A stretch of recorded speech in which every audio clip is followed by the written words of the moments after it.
Oh, yeah. I don't wanna be a safe bet, don't wanna be a plan B. Wanna be a top choice, not your top three. I'm so done, I'm so done. I'm Allison Langer. I'm Andrea Askowitz, and this is Writing Class Radio. You'll hear true personal stories and learn how to write your own stories. Together, we produce this podcast, which is equal parts heart and art. By heart, we mean the truth in a story. By art, we mean the craft of writing. No matter what's going on in our lives, writing class is where we tell the truth. It's where we work out our shit. There's no place in the world like writing class, and we want to bring you in. Today on our show, we bring you a story by Jennifer Sizeland, who is from Manchester, England. And what we want to talk about in this story is, number one, how she got to the point of her essay and basically the situation and the story in very few words. I mean, I want to say it's like under 900 words. I know, we love it short. Yeah. This essay is a perfect example of situation and story. And we ask these in our class all the time. What's the situation? What's the story? And everyone's like, oh, the situation's this. No. That's the story. So if you're trying to figure out what is the situation here and what story are you trying to tell, this is the episode for you. Yeah. That was good. Thanks. Back with Jennifer's story after the break. We're back. I'm Andrea Askowitz, and this is Writing Class Radio. Up next is Jennifer Sizeland reading her story called I Found Connection Through a Tattoo of a Bee.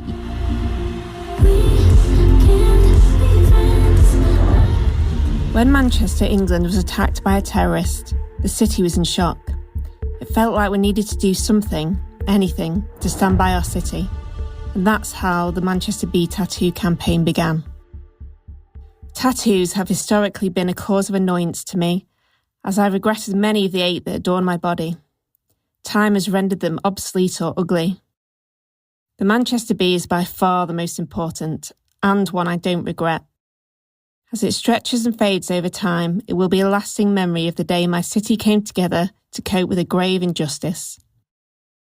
On the morning of the 23rd of May, 2017, I drove to work through the eerily quiet streets of Manchester. There's residents still reeling from a terrorist attack that killed 22 people at an Ariana Grande concert the night before. It didn't feel real that it could happen in our friendly northern city. Young people and their parents just wanted to see their favourite singer. The city was in mourning, so my partner and I headed into town to find solace with others. We gathered with hundreds of people outside the Albert Square Town Hall for a vigil. There we listened to the local governors express their sadness and disbelief, and then the Mancunian poet Tony Walsh read his poem, This is the Place. Oppressions, recessions, depressions and dark times, he hollered across the sombre yet stoic crowd. But we keep fighting back with greater Manchester spirit. As more people made the pilgrimage into the centre to pay their respects, a nearby square was filled with teddies, flowers and other tributes to those who'd been harmed or lost their lives. I felt less lost surrounded by strangers as we grieved this needless act of hate. That night I lit a candle and it flickered in the darkness as families around the city spent each hour in pain. A few days later, Sam Barber, a local tattoo artist based in the city's outskirts, launched the Manchester Bee tattoo campaign. Our local tattoo parlour jumped on board. For one day, Sacred Art's 8 tattooists set to work for free with their donated materials to tattoo as many people as possible. Each person donated £50 for the same size and shape Manchester Bee, and all proceeds went to those affected by the attack.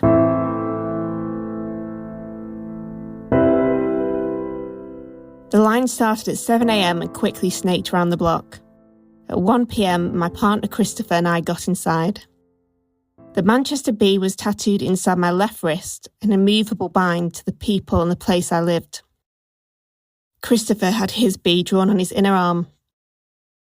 A colleague got his bee on his wrist too.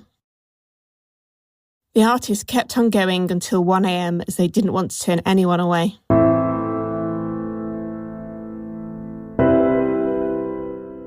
British culture is notoriously insular, so I'm happy to live in a place which is more open than most.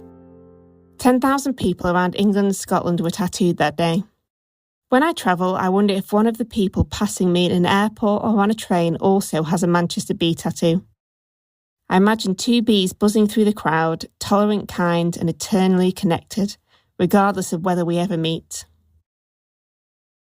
For me, the human response to tragedy is to connect and memorialise. Something this terrible should not be forgotten. So we inked ourselves to stand together with the victims and made those feelings permanent. Unlike most of my tattoos, this one is on display, so it shows the world that every day I stand against hate. 7 years later, I feel that my tattoo is as symbolic of our northern spunk as it was then, and amongst those strangers, I feel the power of our community each time I look at my wrist. It is a simple black line rendering of a bee with 3 stripes and 6 legs, but the thing I love most is that it's not unique. Recently, I saw one of the women at my son's nursery with a bee tattoo. She didn't see me in the chaos of pickup, but I felt the thread running between us. I didn't know her, and yet we share something special and heartbreaking. The tattoos have not changed the world, which at times feels filled with hate, but my bee binds me to good people. Oh my God, I love her accent. What are you laughing at? I just love it too. I'm just smiling and laughing about her adorable accent. And it's like, it's perfect because she's from Manchester. Manchester, England, England. Manchester, England. Do you know that song? No. It's from Hair. Oh, really? I It's saw a hair. classic. Yeah. I liked hair. Yeah, good. I like having hair. Anyway, okay, no, let's get serious because All right. when this essay came in, I was very, very intrigued. First of all, I don't have a tattoo, but I love tattoos. And I always wonder what is the meaning behind a tattoo. And so knowing that there was something so important that this person wasn't even involved, this terrible act happened in her town. And for her, she went and did this thing. But that's the story here, right? Yep. There's a story, there's a situation, and the writing and all that. So we're going to discuss all of that right now. Do you want to start? Well, I want to respond to just what you were saying, because I didn't realize that you love tattoos. And I think that's interesting. So then why don't you have one? Well, I mean, up until lately, I really didn't have anything that I was very, very attached to. I love hearts. And I was like, well, that's goofy to do a heart. So then I was like, but now with my elephants and like the whole meaning behind all the elephants, that really is something. So maybe when I hit like my 5-year cancer-free mark, maybe I'll get a tattoo of an elephant. That'd be kind of fun. Yes, I love it. Yeah. Oh my God. Yeah. The elephant symbolizes your tribe, the elephants that are supporting you, in case anyone hasn't been listening to the podcast. So what I loved about the story is that she has 8 tattoos that she doesn't like. Poor thing. Well, she has 7, right? Oh, she has This was 7 that 8. she doesn't like today. Yeah. Yeah, which I think might happen to my daughter, who has like maybe 3 right now. She does? But I didn't know yeah. she had a tattoo or 3. 3. Yeah, she does. No, but they do say about people with tattoos, they don't usually just get one. There's like That's true. But do they say that they usually regret them? I don't know, but there were some ladies in the gym way back when I used to go to the gym regularly. And when we changed in the gym, these big, like larger, older women would come out and they were covered in tattoos. And I got to tell you, when the skin starts to get a little saggy, the tattoos don't look the same. So that's always been my like, oh God, I don't want to tattoo. Okay, but let's talk about the Manchester bee. Hers is on her wrist. So I feel like that's a pretty safe place too in terms of sagging potential. Yeah. So I love the story because I think it's really simple. There's one situation, and the situation is tragedy struck my town, and 10,000 people got a symbol that binds us together. And then we get the meaning that it means for her in a few lines that I think are so beautiful. Like there's this line, I felt less lost, surrounded by strangers. The line that I love most is, I imagine 2 bees buzzing through the crowd, tolerant, kind, and eternally connected, regardless of whether or not we ever meet. That's so cool to me. It matters to her. So these tattoos matter to her because they connect her to her people, even if they don't connect in like a traditional way. That's everything. That's what this story is about.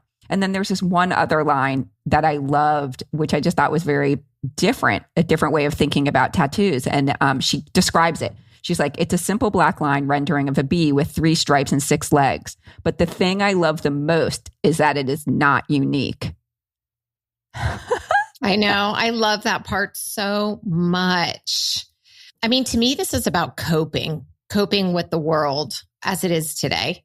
And her way of coping was with 10,000 other people by getting this tattoo. And every time she looks down and sees her tattoo, she feels able to take another step in the day. And I just think that's cool. And I'd say it's about connecting, because that was the meaning of the tattoo for her. But I love also, again, one other thing I loved was the last line, because it's not everyone walks out into the sunset, because she says the tattoos have not changed the world. So that's just true. It's just real. Yeah. Which at times feels filled with hate, but my bee binds me to good people. So I guess it is about coping and about connection. This is how she copes and she connects to good people. It's so perfect. So it reminds me of like when somebody dies and everyone kind of comes together to grieve. There's something about grieving with all those people, even people you don't know, that is so comforting because it makes you feel like you're not alone. And then you're still going to deal with the loss, but it's easier to keep moving in the world. And so that's what it reminded me of. Yeah, that's universal. Mm-hmm. That really is.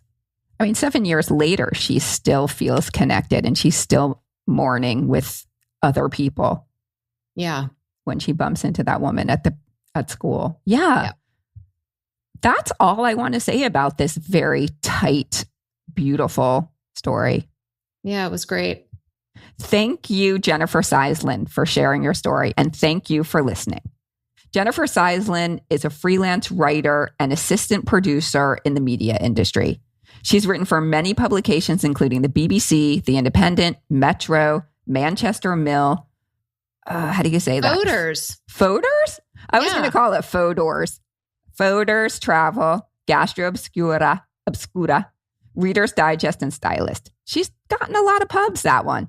Yeah. For more Jennifer Sizeland, go to her website, jennifersizeland.com.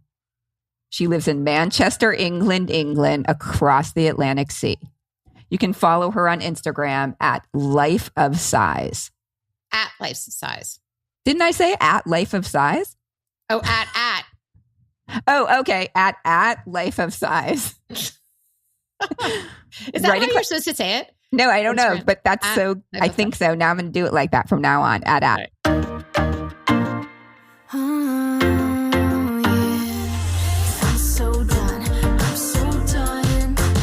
Writing Class Radio is hosted by me, Andrea Askowitz. And me, Allison Langer. Audio production is by Matt Cundill, Evan Surminski, and Aiden Glassey at the Sound Off Media Company. Theme music is by Justina Shandler. There's more writing class on our website, including stories we study, editing resources, video classes, writing retreats, and live online classes. If you want to write with us every week, or if you're a business owner, community activist, group that needs healing, entrepreneur, anybody like that, and you want help with your team to write better, check out all our classes on writingclassradio.com. Join the community that comes together for instruction, an excuse to write, and the support from other writers. To learn more, go to our website or patreon.com/writingclassradio. A new episode will drop every other Wednesday. There's no better way to understand ourselves and each other than by writing and sharing our stories. Everyone has a story. What's yours?